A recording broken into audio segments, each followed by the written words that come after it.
I didn't lose everything overnight. That would have been easier. They made sure I lost it slowly. So no one would question it. The first thing I lost wasn't my job. It was my credibility. And once that's gone, everything else follows. It started on a Tuesday. Normal morning. Coffee. Emails. Deadlines. Nothing felt off. Nothing felt wrong. Until my boss called me into his office. Close the door. That tone. Measured. Too calm. I knew something was coming. I just didn't know how carefully it had been planned. He didn't yell. Didn't accuse. Didn't even look angry. He looked concerned. We've received a complaint, he said. Complaint. Singular. Simple. Harmless. That's how it sounds. About your behavior? My stomach dropped, but I stayed calm. From who? He didn't answer immediately. He just turned his screen toward me. An email. Printed. Highlighted. Time-stamped. And it had my name on it.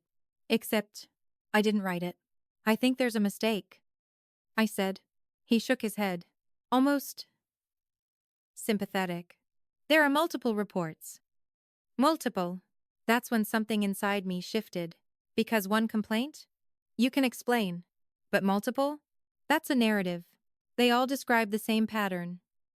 He continued. Unstable behavior. Aggression. Inappropriate messages. Unstable. That word again. I felt it land.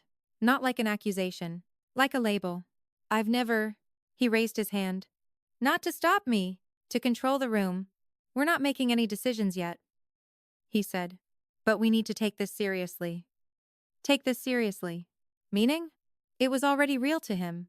Can I see the messages? I asked. He hesitated. Just for a second. But I saw it. Then he nodded. And that's when everything stopped feeling normal. Because the messages looked exactly like something I would write.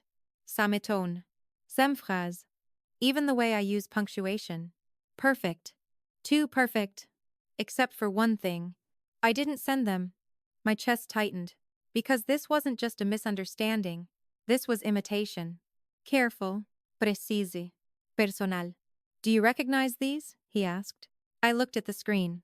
At my own name. At words that sounded like me, but weren't mine. No, I said. And for the first time, he looked disappointed. Not confused. Not curious. Disappointed. Like I had just confirmed something. We'll need to review your access, he said. Emails. Internal systems. Activity logs. Review. Such a clean word. For something that felt like being quietly erased. I nodded. Because what else could I do? Fight? With what proof? I understand, I said. And just like that, I stepped into their version of me. The unstable one. The one who doesn't remember what she's done. The one who can't be trusted. And the worst part? They didn't need to convince everyone. They just needed to plant the idea. Because once people start looking at you differently, they begin to see things that were never there. That afternoon, no one said anything. But I felt it. The looks. The pauses. The silence when I walked into a room. Subtle. Controlled. But spreading. Like something had already been decided. Before I even knew there was a problem, I checked my email history. Nothing. No sans message. No drafts. No trace. Clean. Too clean. Which meant one thing. Whoever did this didn't make mistakes. And they knew exactly how I think. That's when I realized something worse than betrayal. This wasn't random. This was someone who had been watching me for a long time. Learning me. Studying me. And then becoming me. I looked around the office. At the people I worked with. The people I trusted. The people who were now avoiding eye contact. One of them did this. One of them was already watching me fall. And I had no idea who. But I knew something else. This wasn't the beginning. This was just the first move. And whoever started it, they were counting on one thing. That I would panic. That I would react. That I would make it easier. To prove them right. I didn't. I went back to my desk. Sat down. Opened my laptop. And for the first time that day, I stopped trying to defend myself. And started asking a different question. If someone could write like me, what else could they fake? Because if they could fake my words, they could fake my actions, my decisions, my entire life. And suddenly, losing my job didn't feel like the real threat anymore.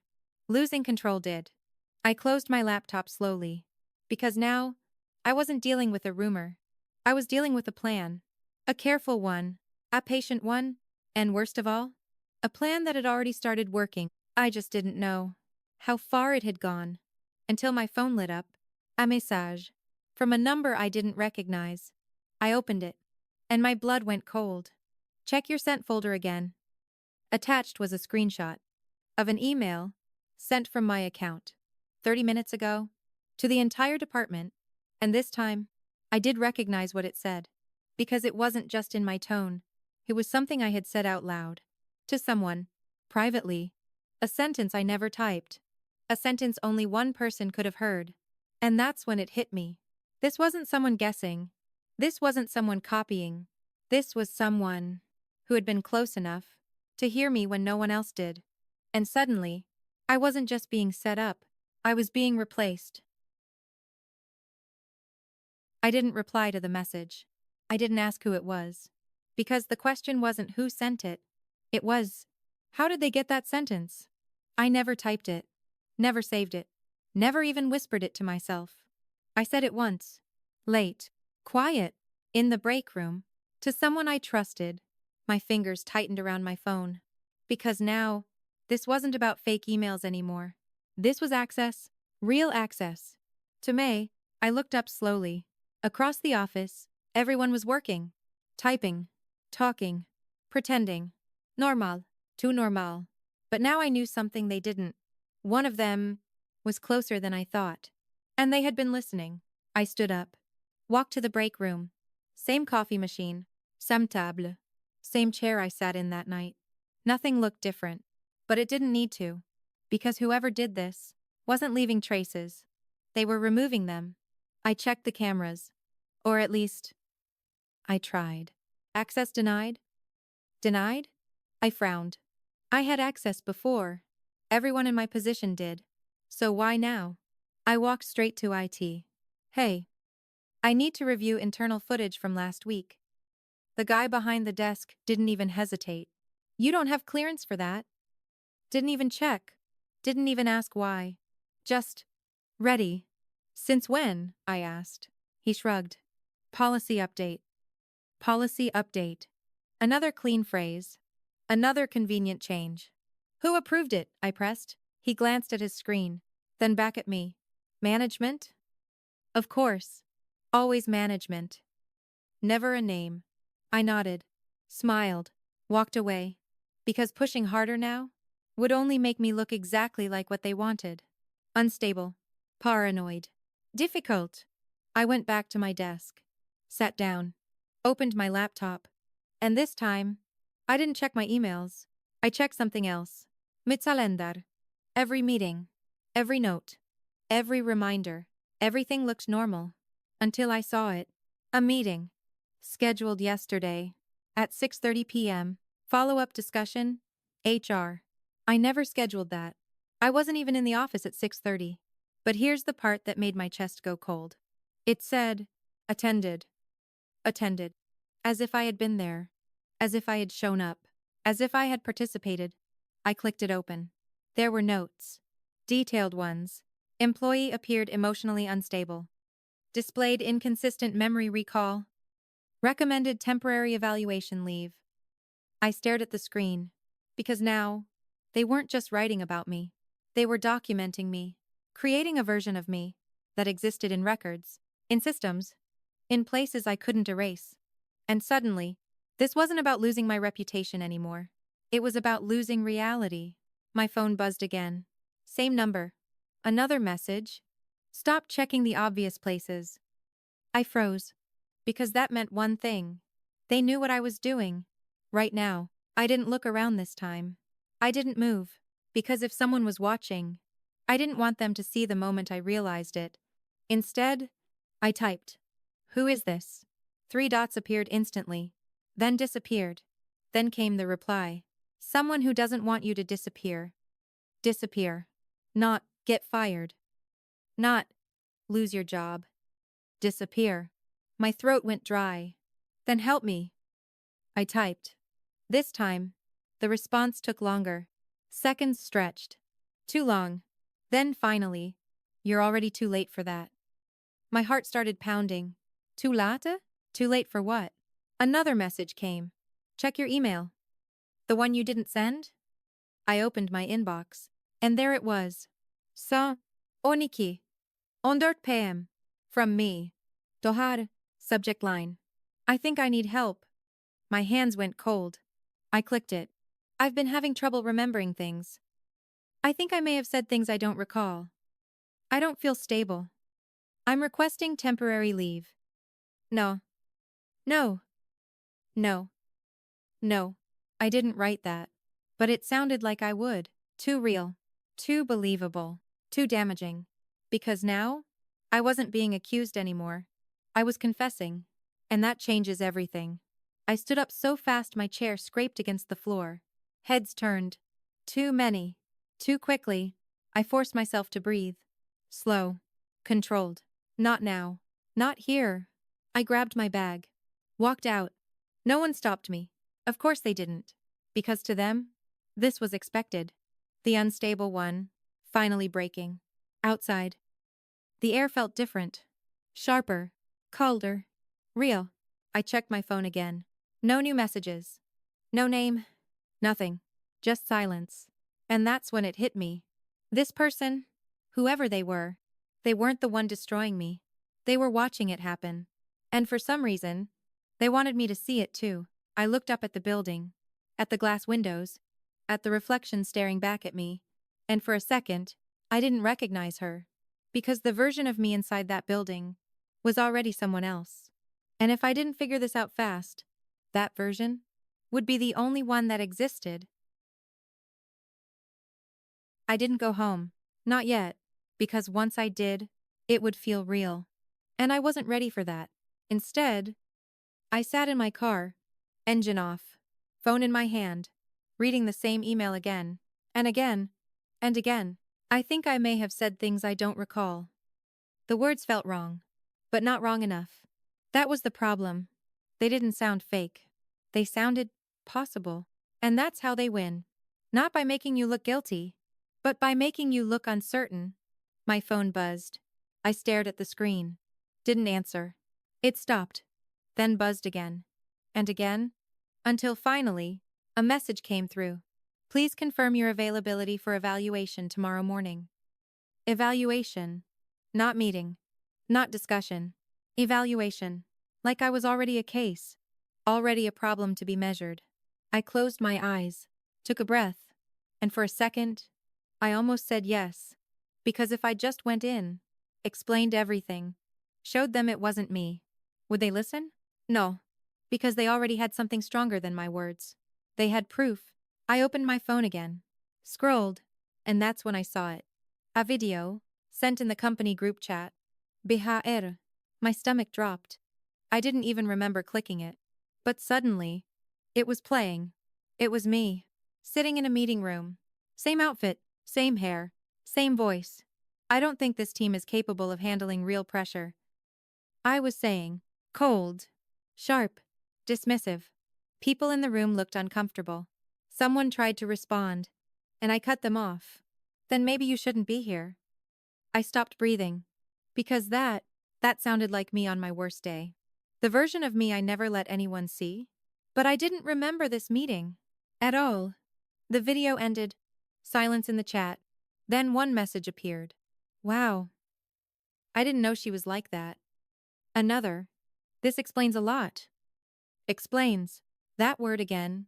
Because now, everything made sense to them. Every rumor. Every complaint. Every concern. They weren't questioning it anymore. They were connecting it. I scrolled up. More clips. Short ones. Different days. Different rooms.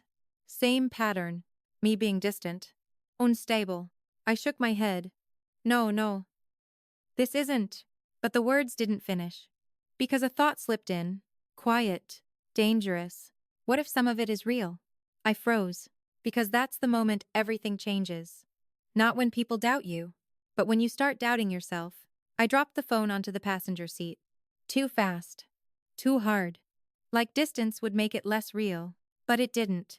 Because now, the evidence wasn't just out there. It was inside my head. What if I did say those things? What if I just don't remember? No. No.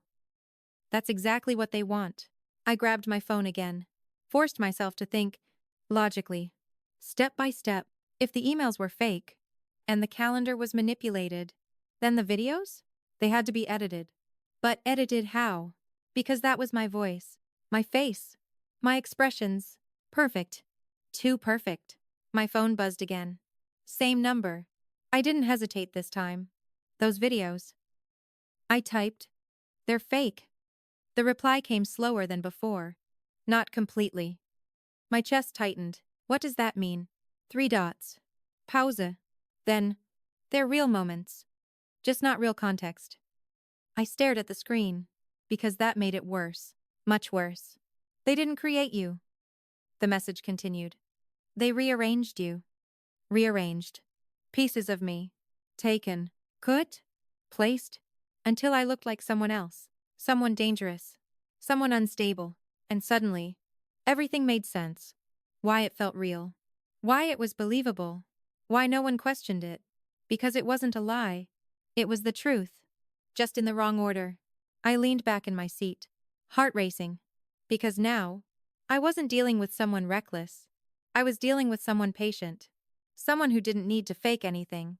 They just needed to wait. Watch. Collect. And then, use it all at once. My phone buzzed again. Final message. Tomorrow, they'll make it official. Official. They're going to remove you. Remove. Same word Evelyn used. But this time, it didn't feel like a threat. It felt like a deadline. I looked up at the darkening sky. Because now, I understood something I didn't before. This wasn't about defending myself anymore. That version of me, the one in their system, the one in those videos, she was already winning. So if I wanted to survive this, I couldn't just prove them wrong. I had to destroy her, before she replaced me completely. I didn't sleep that night, not even for a minute, because every time I closed my eyes, I saw her. That version of me, the one in the videos, the one everyone believed. By morning, I wasn't tired. I was alert, sharp, because fear does that. It turns exhaustion into focus. My phone buzzed. Delapan 020. Reminder. Evaluation at 9 a.m. I stared at it. This was it. The moment they made it official, I should have ignored it. Walked away. Disappeared before they could. But I didn't. Because running now would confirm everything. So I went. The building looked the same. But it didn't feel the same. Because now, I knew what it was. Not a workplace. A stage. And I was already cast. The room was smaller than I expected. White walls. 1 table. 3 chairs. 2 of them were already occupied. And someone else. A woman I didn't recognize. Please. Sit. Her said, too polite. Too rehearsed. I sat. The chair felt colder than it should have. This is Dr. Lillian Hayes. He continued. Independent evaluator. Evaluator. So that's what this was. Not a meeting. An assessment. Before we begin, she said gently, I just want to remind you this is a safe space. Safe. I almost laughed. Can you tell me how you've been feeling lately? She asked. I looked at her, studied her, calm eyes, steady posture, listening face, professional, and for a second, I wondered, what had they shown her? Because whatever it wasn't me. I've been fine. I said, simple, controlled. She nodded, wrote something down. What about your memory? She asked. There it was. Any gaps? Moments you can't fully recall? I felt the trap. Clear. Clean. If I said no, I was defensive. If I said yes, I was unstable. Perfect. I remember everything that matters. I said, another note. Another glance. Your colleagues have expressed concern. She continued. Colleagues. Such a soft word. For people who had already decided who I was, They've described instances of edited footage. I could in. Silence. Immediate. HR shifted in his seat. Doctor? Hayes didn't. Can you explain what you mean? She asked. Still calm. Still neutral. They're using real clips. I said. Out of context. Rearranged. No reaction. Do you have proof of that? She asked. And there it was. The moment everything collapsed. Because I didn't. Not yet. And in a room like this, truth without proof is just another symptom. I leaned back slightly. Fatit. The shift. I wasn't being heard anymore. I was being evaluated. Have you been under stress? She asked. Different question. Sam direction. Yes. I said, because that part was true. And how do you usually respond to stress? I hesitated. Just for a second. And I saw it. Her pen paused. Waiting. Measuring. By staying in control. I said, that was the wrong answer. I knew it the moment I said it. Because control is exactly what unstable people claim to have. She nodded slowly. Wrote something else down. Then she closed the file. Too soon. I think we have enough for today. She said. Enough. My chest tightened. That wasn't an evaluation. That was a conclusion. We'll follow up with recommendations. Har added. Recommendations. Such a harmless word. For something that would end everything. I stood up. Didn't argue. Didn't react. Because now I understood something clearly. This wasn't a test I could pass. This was a process I was meant to fail. I walked out of the room. Down the hallway. Past people who suddenly looked very busy. Avoiding eye contact. Avoiding me. And then, I saw her. Standing near the glass wall. Talking to someone. Laughing. Casual. Relaxed. Like none of this mattered. And the moment our eyes met, she stopped. Just for a second. But it was enough. Because I recognized that look. Not confusion. Not concern. Recognition. Like she had been expecting me to notice. And then she smiled. Not wide. Not friendly. Precise. Controlled. And in that moment, I knew. She knew something. Maybe not everything. But enough. My phone buzzed. Same number. I didn't even need to look. I already knew what it would say. I opened it anyway. Now you see her. My heart stopped.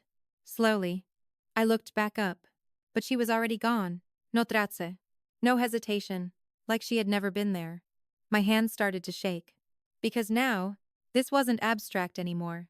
This wasn't hidden. This wasn't just systems and messages and videos. This was real. A personne. Someone inside that building. Someone who had been close enough to become me. And for the first time, I wasn't just trying to survive. I wanted to find her. Because if I didn't, she wouldn't just destroy my life. She would take it. I didn't go back inside. Not after that message. Not after seeing her. Because something had changed. Before, I was reacting. Trying to fix. Trying to explain. Trying to prove. Now, I was done with that. Because the moment you start defending yourself, you're already playing their game. And I didn't even know the rules yet. So instead, I did something they weren't expecting. I stopped. No emails. No calls. No response. Nothing. Silence. But not weakness. Observation. Because if someone had been watching me, then it was time to watch back. I sat across the street from the building. Samspod. Same angle. For hours. Not looking at my phone. Looking at them. People going in. People coming out. Patterns. Timing. Behavior. Because systems can be manipulated. Records can be altered. But habits? Habits tell the truth. By the third hour, I saw it. Not her. Something smaller. But wrong. A man from IT. Same one from yesterday. He left the building. Then stopped. Checked his phone. Looked around. Not casually. Carefully. Then went back inside. 5 minutes later, another person came out. Hair. Same pattern. Pause. Look around. Back inside. Not coincidence. Coordination. My pulse slowed. Because now, I wasn't guessing anymore. There was a connection, and connections can be broken. My phone buzzed. I didn't look at it immediately. Because timing matters. Then I opened it. You're learning. I almost smiled. You're watching them now. Not a question. A statement. Who are you? I typed. This time. No delay. Someone who made the same mistake you did. My chest tightened. What mistake? 3 dots. Pause. Longer than usual. Then, trusting the wrong person. I looked up at the building again. At the glass. At the reflections. Because suddenly, this wasn't just about me. This had happened before. Which meant one thing. Whoever was behind this had done it successfully. More than once. Was it her? I typed. No response. Instead, another message appeared. Don't focus on her. My eyes narrowed. Why not? Because if she was involved, if she was part of this, then she mattered. The reply came. Because she's not the one in control. Everything inside me went still. Not in control? Then what was she? A pawn? A distraction? Or worse, a replacement? I stood up. Slowly. Because now, the game had changed. This wasn't one person. This was a system. Layered. Structured. Hidden. And I had been looking at the surface. My phone buzzed again. Go home. I froze. Why? The answer came instantly. Because they're already there. My heart skipped. No. No. That didn't make sense. This was work. The company. The office. Why would they? Another message. If you want to know how deep this goes, don't warn them. Just walk in. Every instinct in my body screamed. No. This was a trap. It had to be. But another part of me, the part that had been watching everything fall apart, knew something worse. If I didn't go, I'd never know.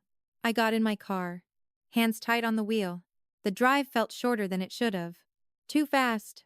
Too quiet. Like the world was holding its breath. When I pulled up, nothing looked wrong. Lights off. No movement. No sign of anything unusual. Normal. Tout normal. I stepped out. Walked to the door. Paused.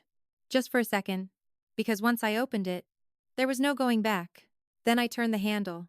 Unlocked. I didn't remember leaving it that way. The door creaked open slowly. Dark inside. Silent. I stepped in. And that's when I heard it. A sound. Soft. Familiar. Coming from the living room. My breath caught. Because it wasn't random. It wasn't movement. It was a voice. My voice. Talking. I froze. Because I knew one thing instantly. I wasn't alone. And whatever was inside my house. It wasn't just pretending to be me anymore. It was living like me. I didn't move. Not when I heard it. Not when my own voice echoed from inside my living room. Because moving would make it real. And I wasn't ready for that. I told you. That's not how it works. My voice. Clear. Familiar. Tout familiar. My heart started pounding. Because I knew that tone. That was me. When I was explaining something. Patient. Controlled. I stepped forward. Slow. Careful. Each step quieter than the last. The hallway felt longer than it should have. Darker. Like the house itself was holding something inside it. Then I saw the light. From the living room. Warm. Normal. Tout normal. I reached the corner. Paused. Because once I looked, there was no undoing it. Then I turned. And everything stopped. She was sitting on my couch. Leg crossed. Relaxed. Holding my mug. My mug. The one I used every morning. She looked up. And smiled. Not surprised. Not caught. Like she had been expecting me. Hey. She said. My voice. Perfect. Not similar. Not close. Exact. I couldn't speak. Because my brain was trying to process something it refused to accept. She looked like me. Not just similar. Identical. Same face. Same eyes. Same expression. Same. Everything. But something was off. Subtle. Too subtle to explain. Like looking at a reflection that was thinking on its own. You're earlier than I expected, she said. Casual. Like this was normal. Like I was the one interrupting. What? My voice cracked. What is this? She tilted her head slightly. Studying me. The same way I studied people. That depends. She said. Do you want the simple answer? Or the truth? My hands curled into fists. Start with something that makes sense. She smiled. Soft.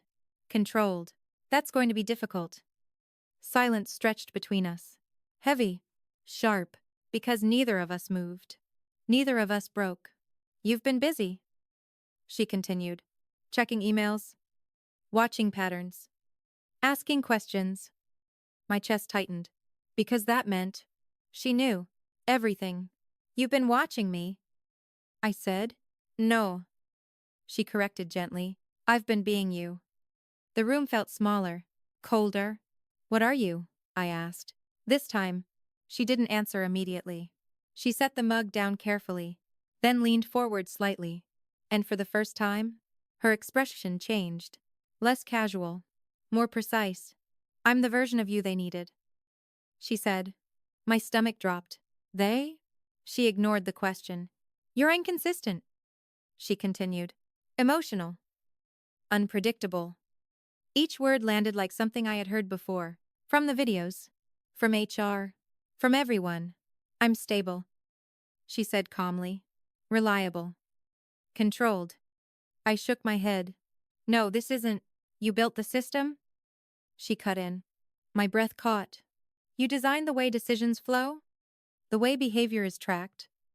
The way patterns are evaluated? Her eyes locked onto mine. So they improved it. Improved. They replaced the variable, she said. You. Everything inside me went silent, because that didn't just explain what was happening. It rewrote it. This wasn't random. This wasn't personal. This was intentional. Designed. You're lying, I said, but it sounded weaker than I wanted. Because part of me recognized the logic. They needed consistency, she continued. And you? She smiled again. You were a risk? No, I snapped. This is insane. Is it? She asked. Then she reached for something on the table. My laptop. Opened it. Typed. Fast. Efficient. Like I would. Then she turned the screen toward me. A live feed. The office. My office. People moving. Talking. Working. Normal. Until I saw it. Here. Walking through the hallway. Talking to my boss. Laughing. Engaging. Seamless. Accepted. Recognized. As me. That's not possible, I whispered. But it was. Because no one reacted. No one questioned. No one noticed anything wrong. Because to them, nothing was wrong. She's already integrated. The version in front of me said, emails, meetings, decisions. She's better at it than you ever were. My vision blurred. Because now, this wasn't about losing my job. This was about losing my existence. They're phasing you out, she said quietly, slowly, carefully. So no one asks questions. Same words. From the beginning? Why are you telling me this? I asked. That was the only thing that didn't make sense. If she was replacing me, why not just finish it? Why talk? Why explain? She leaned back, studied me again, and then, for the first time, there was something different in her eyes. Not control. Not confidence. Something else. Something human. Because, she said softly, they didn't tell you everything. My heart stopped. What do you mean? She held my gaze. Unblinking. They didn't replace you because you were weak. A pause. They replaced you. Her voice dropped slightly. Because you were the only one who could break them. Everything inside me snapped into place. Because suddenly, this wasn't about removing me. It was about controlling something. Something I knew. Something I built. Something dangerous. And then she said the one thing that changed everything.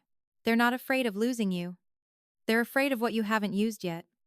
Silence. Heavy. Final. Because now, this wasn't survival anymore. This was war. And for the first time, I wasn't the target. I was the threat. I didn't panic. Not this time. Because everything finally made sense. Not the details. Not the people. But the pattern. They didn't remove me. They redirected me. They needed me out of the system. Because something inside it still belonged to me. I looked at her. The version of me sitting on my couch. Calm. Composed. Perfect. You said they didn't tell me everything. I said, what else are they hiding? She didn't answer immediately, which meant she was choosing. They think you built the system, she said finally. But you didn't. My chest tightened. You buried something in it. Buried. A memory surfaced. Faint. A late night. An unfinished protocol. Something I never documented. Something I never told anyone about. Because it wasn't part of the system. It was a fail-safe. If the system is ever used against its creator, the thought hit me fully. It stops listening. My breath caught. Not stops working. Stops listening. Which means it doesn't respond to authority. It responds to something else. Something only I could trigger. You remember now? She said quietly. I nodded slowly. Because now I understood why they were afraid. They didn't replace me to improve the system. They replaced me. To lock me out of it. But they made one mistake. They thought removing me from access meant removing me from control. They were wrong. My phone buzzed. Same number. I didn't even need to read it. I already knew. Don't do it. I smiled. Too late. Because now, I wasn't reacting. I was executing. I grabbed my laptop, sat down, opened a terminal window. She didn't stop me. She just watched. Curious. Almost cautious. Once you start this, she said, there's no going back. I didn't look up. They already made sure of that. My fingers moved. Fast, precise. Not typing randomly. Typing something I hadn't touched in months. A hidden layer. Buried under everything. Ignored. Until now, the screen flickered. For a second, nothing happened. Then, a prompt appeared. Authorization source? I exhaled slowly. Because this wasn't asking for a password. It was asking for identity. Not who I was. But what I built? I typed one line. Not a command. A phrase. Something no one else would recognize. Something I wrote. Before any of this started. Before I trusted them. Before I made the mistake. Enter. Silence. 1 second. 2. 3. Then, everything changed.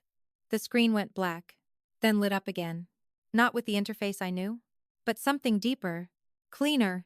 Untouched. System override acknowledged. My pulse slowed. Because now, they didn't control it anymore. Across the city, inside that building, everything stopped. Emails froze. Transactions paused. Access denied. Not broken. Waiting. Waiting for me. I pulled up the internal network. Watched the chaos begin. Messages flooding in. What's happening? Why isn't this responding? Who changed the permissions? Panic. Real panic. Not controlled. Not rehearsed. They're losing it, she said quietly. I didn't respond. Because this wasn't the victory. This was the opening move. I opened one final window. The company-wide broadcast system. Locked. Restricted. Until now. You're going public? She said. This time, there was no curiosity in her voice. Only tension. Yes. Because private destruction can be hidden, rewritten, denied. But public? Public is permanent. I turned to her. Last chance. I said, are you with them? Or with me? Silence. Because this was the first real choice. Not programmed. Not assigned. Human. She held my gaze. Longer this time. Then finally, she said something I didn't expect. I was never with them. A pause. I was made for them. That was enough. I turned back to the screen. Hovered over the broadcast. Because once I pressed this, there was no more control. Only consequences. And somewhere deep down, I knew one thing. The message I was about to send wouldn't just expose them. It would expose me too. I clicked. And the system responded instantly. Broadcast initiated. Across every screen, every device, every office, my face appeared. My real face. Not the version they created. Not the version they replaced. Me. And for the first time since this started, they couldn't stop me. I looked into the camera and smiled. Because now, they weren't watching me fall. They were about to watch everything collapse. This story contains fictionalized elements for entertainment and educational purposes. The camera was already live. No countdown. No warning. Just me. On every screen. Every office. Every device. Every room they thought was still under their control. For a second, no one spoke. Because they didn't expect this. They expected silence. They expected compliance. They expected me to disappear. I leaned slightly closer to the camera. Not nervous. Not rushed. Precise. Good morning, I said, my voice steady, clear, undeniable. I think it's time we talk about the system. Movement in the background feed. People stopping, turning, watching. And somewhere inside that building, I knew exactly where they were. The boardroom, where decisions were made, where I was removed, where they thought they were safe. I split the screen. Half on me, half on them. Live feed. No delay. Their faces appeared, confused, then tense, then afraid, because now, they weren't controlling the narrative. They were part of it. You built a system to track behavior. I continued. To predict risk. To remove instability. A pause. But you didn't understand it? I tapped one key. The system behind me shifted. Layers opened. Hidden locks. Unfiltered data. Because what you call instability, I looked straight into the camera, is just unpredictability. And unpredictability? A small smile. Is the only thing you can't control? I opened the first file. Emails. Not mine. Theirs. Private threads. Decisions. Conversation. Plans. To isolate. To document. To replace. Each line appearing on every screen. Unedited. Unprotected. Gasps. Voices rising. Who authorized this? Shut it down. Why isn't it stopping? Because it couldn't. Not anymore. I switched to the next file. Video looks. The originals. Not cut. Not rearranged. Complete. The same clips they used against me. Now whole. Context restored. And suddenly, everything looked different. The aggression was interruption. The instability was pressure. The unpredictability was truth. They didn't lie to you, I said calmly. They just didn't show you everything. Silence fell again. But this time, it wasn't confusion. It was realization. I watched their faces in the boardroom. The control slipping. The certainty breaking. Because now, they weren't the architects anymore. They were exposed variables. Then I showed the final layer. The replacement protocol. Here. Every interaction. Every command. Every override. Logged. Traceable. Controlled. You didn't create something better. I said, you created something obedient?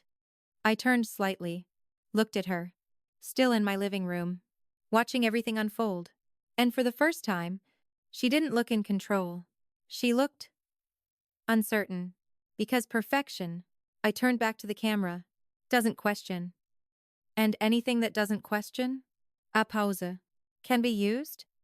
The boardroom erupted. Voices over each other. Panic. Blame. Exactly what they had designed for me. Now happening to them, I let it run. Didn't stop it. Didn't interrupt. Because this part, this was theirs. Then slowly, I closed the feed. Anabiwan, until only my face remained. Calm. Still. And I said the only thing that mattered. You didn't erase me. A breath. You revealed yourselves?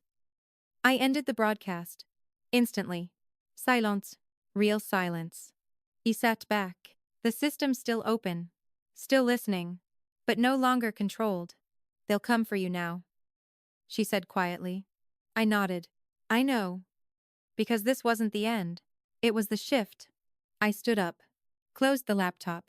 And for the first time, everything felt still. Clear. Real. I looked at her. The version of me they built. And now, for the first time, she looked at me. Like she was trying to understand something. Now what? She asked. I held her gaze. And said the one thing that changed everything again. Now, a small pause. We see what you choose. Because she wasn't a system. Not anymore. She had seen everything. Understood everything. And now, she had something they never planned for. Choice. My phone buzzed one last time. Same number. I opened it. You just broke their system. A second message came. And now, they'll use you to build the next one. I stared at the screen. Because finally, after everything, the last piece clicked. They were never trying to replace me. They were trying to evolve me, control me, turn me into something predictable, something usable. I locked my phone. Because now, I knew something they didn't. You can't control someone who's willing to lose everything. I walked past her, to the door, paused, then said quietly, "Next time." I glanced back. "Don't try to become me." A beat. Try understanding why they couldn't. And then I left. No noise. No rush. Just silence. Behind me, the version of me they created. Didn't follow. Didn't stop me. Because for the first time, she wasn't sure what she was supposed to do. And somewhere far away, inside a system that no longer belonged to them, something changed. Not broken. Not fixed. Free. This content is entirely fictional. Any similarity to real persons or events is coincidental. This video is not news, not a documentary. It is presented for creative storytelling purpose only. AI assisted production.